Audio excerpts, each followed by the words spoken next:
আমরা বেশ কয়েকদিন ধরে এখানে আমরা আমাদের একটা অবস্থান চালাচ্ছিলাম। বেসিক যে দাবির উপর আমরা এই আন্দোলন চালাচ্ছিলাম, আংশিকভাবে সেটা একটা পূরণ হয়েছে, কিন্তু সেই পূরণের হতে গিয়েও আমরা দেখলাম এখনো পর্যন্ত একটা গন্ডগোল এখানে রয়েছে।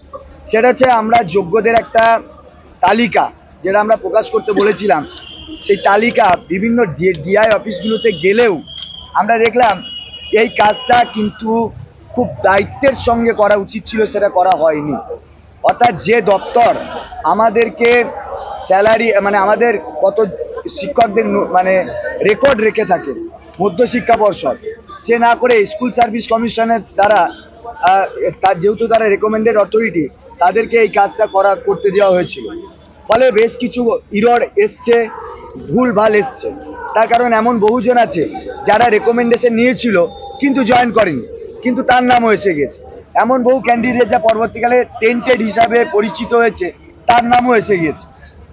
তো এরকম বেশ কিছু ফল্ট আছে, এবং আমাদের যারা যোগ্য শিক্ষক শিক্ষিকা যাদের বিরুদ্ধে কোনো অ্যালিগেশন নেই, তাদেরও বেশ একটা অংশ তাদের নাম বাদ গিয়েছে।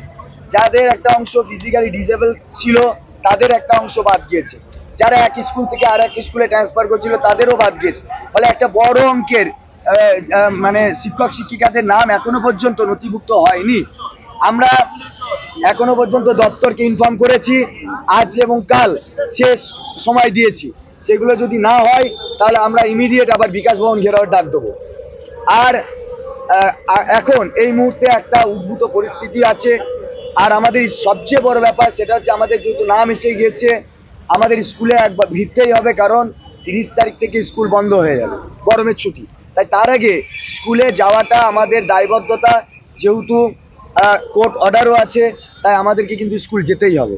তাই স্কুল যাবার একটা বার্তা আমরা দিচ্ছি আপনাদের মধ্যে থেকে, যে 30 তারিখ পর্যন্ত আমরা স্কুল করবো, 29 তারিখ পর্যন্ত আমরা স্কুল করব, 30 তারিখ থেকে ছুটি হবে। তাই এই ছুটির মধ্যে আমরা আবার আন্দোলনে নামবো বিভিন্ন কর্মসূচি নিয়ে। তাই এখন এই জায়গা থেকে আমরা আমাদের আন্দোলনটা প্রত্যাহার করছি। এবং আপনারা জানেন যে আমাদের সুপ্রিম কোর্টে একটা রিভিউ পিটিশনের ব্যাপার আছে। এই রিভিউ পিটিশন করতে গেলে যে ওয়াকালাতনামা সাইন বা এই ধরনের কিছু আইনি কার্যকলাপ আমাদের আগে থেকে করে নিতে হয়। আমাদের লয়াররা সেই সিগন্যালটা আমাদের দিয়েছে যে আপনারা কাজটা করুন। আমরা এখন এখান থেকে যারা আছি তারা আমরা শহীদ মিনারে যাব, এবং শহীদ মিনারে গিয়ে আমরা ওই ওকালাতনামা সাইনের কাজটা যেমন করব, পাশাপাশি যাদের নাম আসেনি তাদের সঙ্গে নিয়ে এখন ওইখানে একটা এই দাবিতে ধর্ণা অবস্থানটা চালাবো।